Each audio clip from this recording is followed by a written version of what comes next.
Everyone, Sophia here. Welcome back to my you know who's here, right? Mayday. Welcome back to my Etsy shop. I am going to feature 7 new items going into the shop tomorrow, Friday at 5 p.m. You saw the thumbnail. If you've watched my declutter series, you know it was coming. So yes, let's start with CorningWare. You know I'm a fan of CorningWare. I personally collect the Spice of Life, which was created in 71 or 72. It's basically my age, okay? And Spice of Life was very, very popular. But the very first pattern to ever be issued by Corning Glass Factory in Corning, New York, is the blue cornflower. And I here have 2 items. The first one is a coffee percolator. That's the original one from the 60s. And it is the complete set. Sometimes you find them, you're missing a cord or you're missing the insert, but the majority of them will be missing this. This is the little plate that goes underneath it and stops your CorningWare pot from either scratching your counter or being hot, so you can put it on your table. Okay, so if you don't know how percolators work, really quick. First of all, they make the best coffee. How does it work? Well, this one is electric. They issued 2. There's one that's the same size as a 10 cup that is non-electric. So the non-electric one, you put it on your stove. And if you didn't know, because I know that some people don't, you can put CorningWare on gas. Electricity, you need a diffusing plate, but you can put this on your gas stove. So, because that's what they were meant for. You put it on your gas stove if it's non-electric. But this is the electric. So what you do is that you plug it in right here at the bottom. Okay, there's a little plug thing, this part here. Okay, then what you do is that you open it. There's a little clear window here. I'll talk about it in a second. All right, and here's the insert. So you unclip this, and then the whole insert comes out. I'm going to show you the inside. Here's the inside. So it's been used. It was in my husband's family for many years. And then there's this part here that comes out. This is the heating element. All right. So if you want to remove this before you serve coffee, obviously you can do that. And then you use it as a carafe. Okay. So what you do is very easy. You put the heating element back in, right? And then over here, you're going to pop this open right here. You need percolator filters. Some people don't have the filters and use the coffee ground directly into this basket. And then they complain that the coffee is gritty and they don't like it. And they're like, well, I don't understand. Percolators were supposed to make the best coffee. I didn't find it to be really good. It's because they didn't use the percolator filters. Now, I'm going to give you, when you purchase this, I'm going to give you a few of those so you can make your coffee right away. All right. The trick with the percolator filter, it's specifically meant to be inserted in here. It's got a hole in the middle. The trick is to wet the paper filter first. You wet it, you squeeze it, you reopen it, and you're going to insert your paper filter in there. You're going to put, this is 10 cups. You put 10 scoops plus 1 for the pot, just like tea. All right, you put that in there. You don't even have to tap it or anything. Put that back on, okay? And then you go like this. You put that in. You want to make sure that you clip it back on, okay? Okay. And then you put the lid back on. You plug it in, and as soon as you plug it in, it's going to start working. There's no start on-off button. Of course, you put your 10 cups of water in there. The water is going to start boiling, and it's going to go through the little tube that you saw, and it's going to fall as a drip over the coffee ground. And you're going to see through that little window, you're going to see your coffee water splashing. All right. Initially, it's going to be clear water, then lightly brown, then dark brown, then it's the color of your coffee. It will stop on its own. Once it stops percolating, it's done. It takes about 10, 12 minutes. Once it's done, unplug it, put it to the side, open it, and you can remove this whole insert if you want to. Put the lid back on, and here's your percolated coffee. There should be no coffee grounds at the bottom because you used the filter. This one, again, is the original one. It's the 10 cup in perfect condition. The glass is absolutely stunning. The design is not damaged at all, no fading. The band is well put on, and it comes with the original cord, and it comes with this that most sellers are missing. It's the complete set for the 10 cup electric percolator. So that's item number 1. Item number 2. So that's the original electromatic. So what is this? True collectors will want to know that the skillet has the original lid. It is. It's the A12 by Pyrex. So it's the whole original set. The electromatic was basically a heating plate, but not just a heating plate, it's also a plate that you can cook on. So it was meant for camping or to as an additional heating element. You can do bacon. It gives you a temperature 350 degrees. Chicken fried 375. Eggs fried 300. You can do fish, French toast, sliced ham, hamburgers, lamb chops, liver, omelets, pancakes, pork chops, potatoes, fried potato, sausage, steak, toasted sandwiches, veal cutlets, vegetables that are frozen, Welsh rarebit. I have no idea what that is. What is Welsh rarebit? Now I want to make it.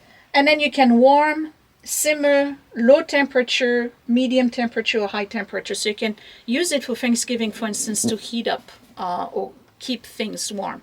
It's very simple. Same thing. It's got the original plug, okay, and you just turn it on. And this will heat, okay? And it comes with the skillet.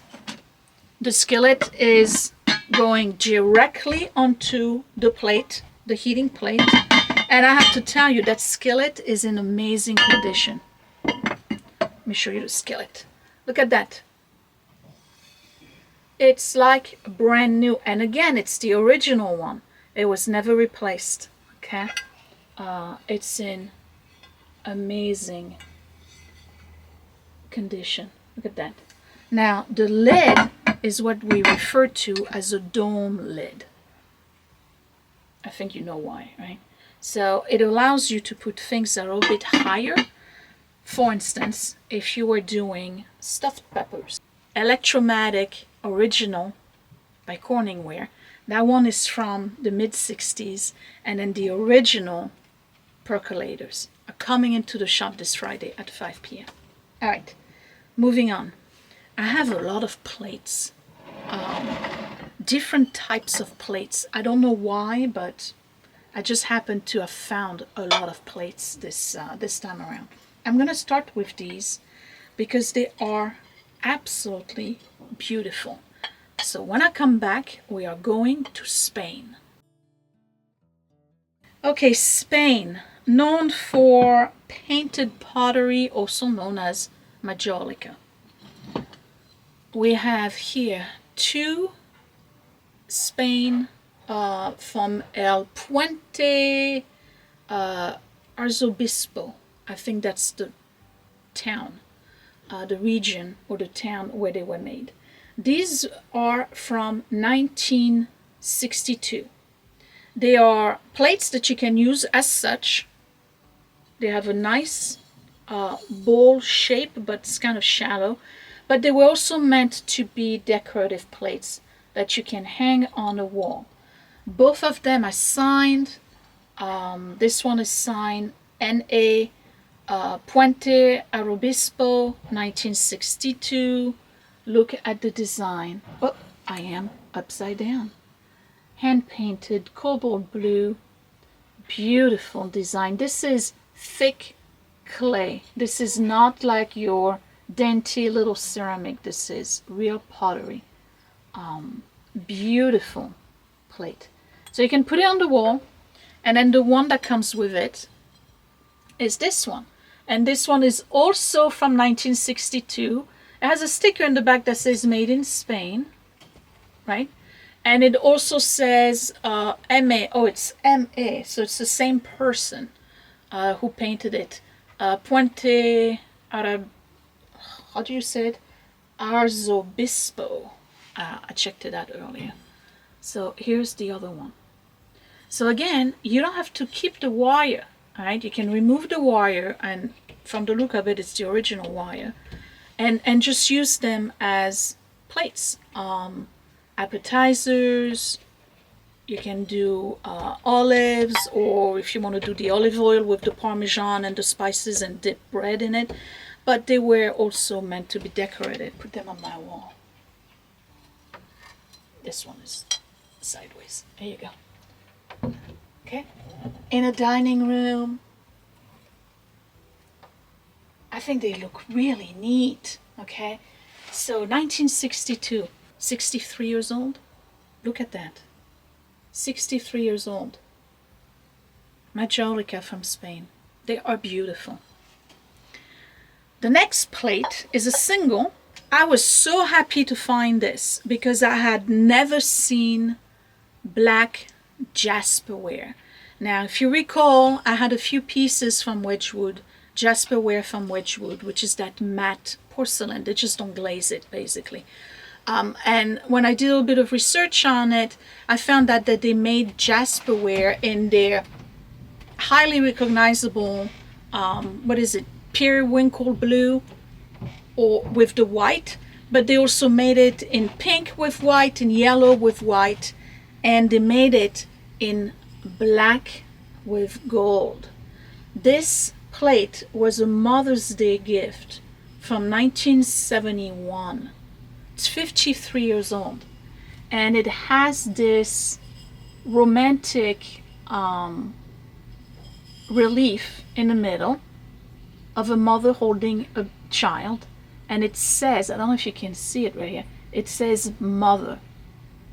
It's black jasperware, and it has a gold frieze or ring around it.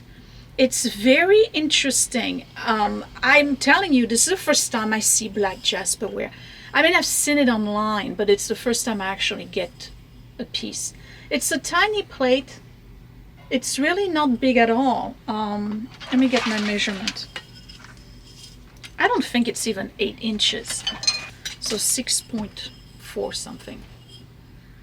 So it was a Mother's Day gift. And it was meant to be a decorative plate, obviously, because you can't really put anything in there.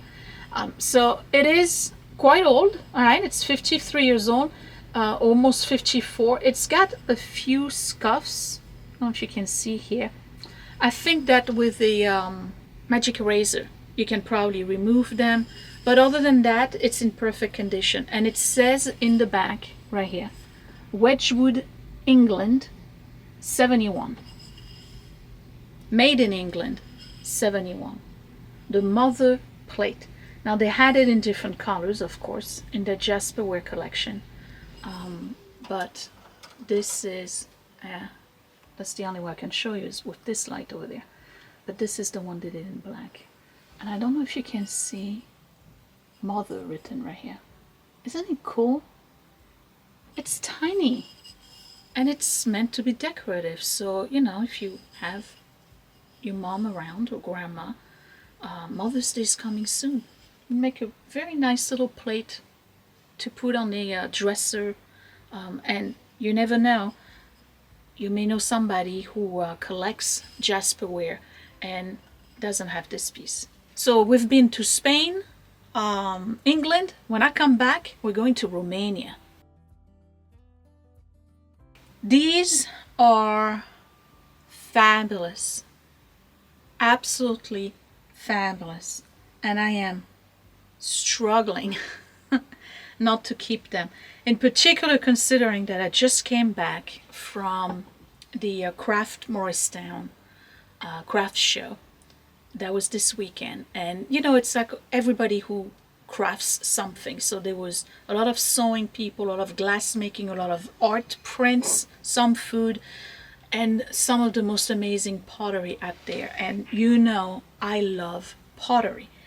I found these and I had never seen anything like this before. They are from Romania.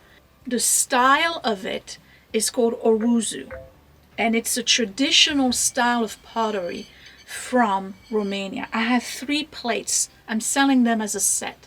The first one is kind of like the tree of life, and it says oruzu Romania, right? But look at this design. They're from the 70s. Look at this design. Isn't it groovy?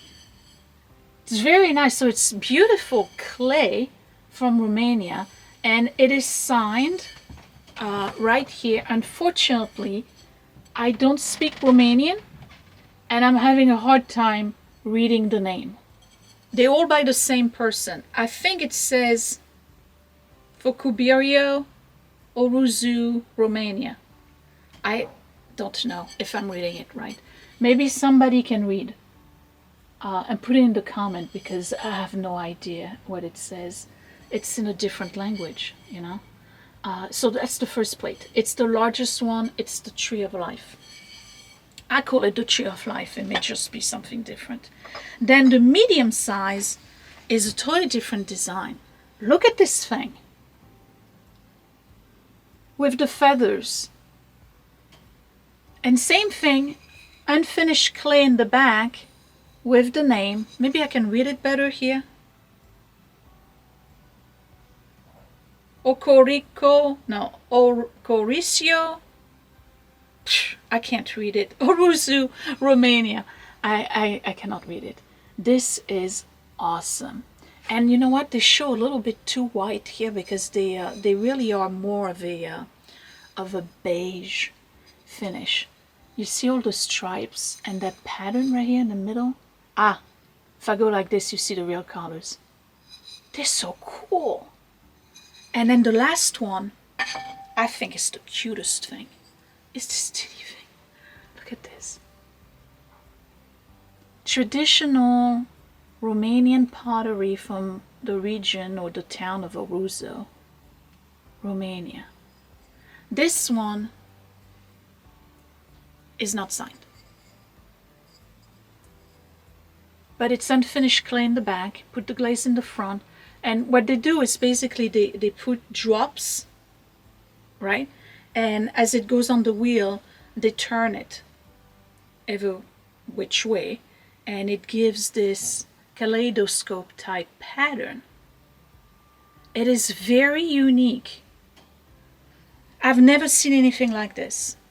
These are so unique, and there's so many applications for them. I mean, obviously they're for food, they're food grade plates, but you can use this for jewelry, catch-all. This one, if you wanted to, you can put it on a wall. If you have Romanian heritage, well, you may already have some of those, but if you have Romanian heritage, this is where you come from. This design, this style, I think they're fabulous. I'm in love. And I love the way they feel. That's what I love about pottery, that organic, earthy feeling. Nothing beats it. Anyway, Romanian pottery. Okay. Back to England.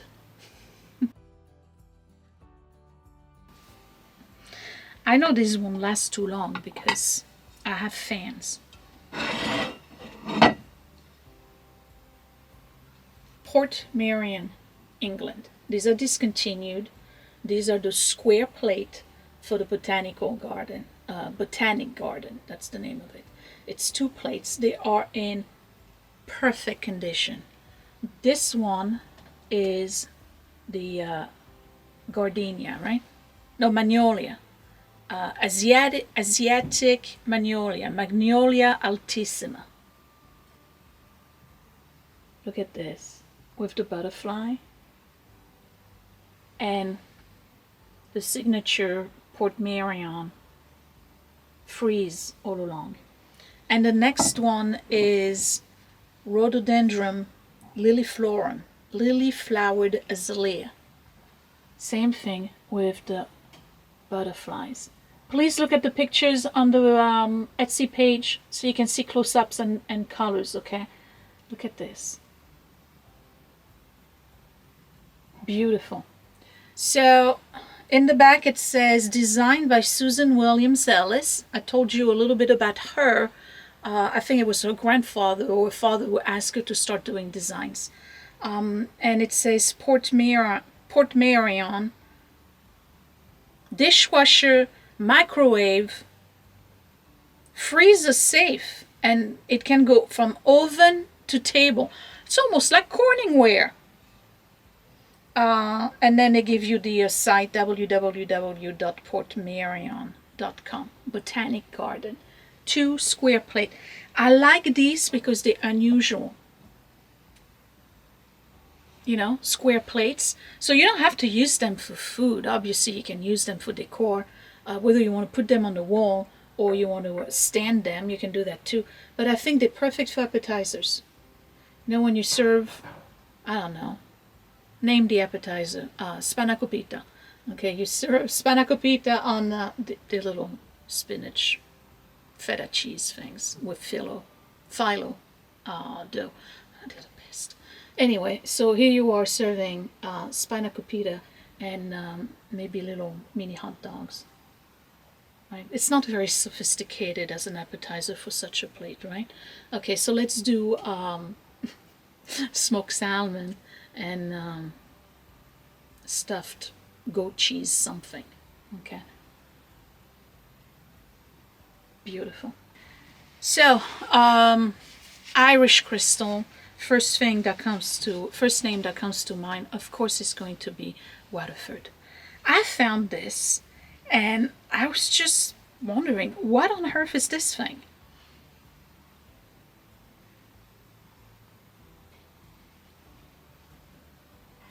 This is a creamer.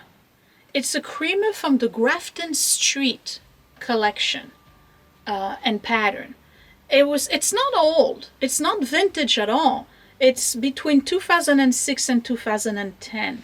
They only made it for a few years, and then I guess it was not a popular pattern.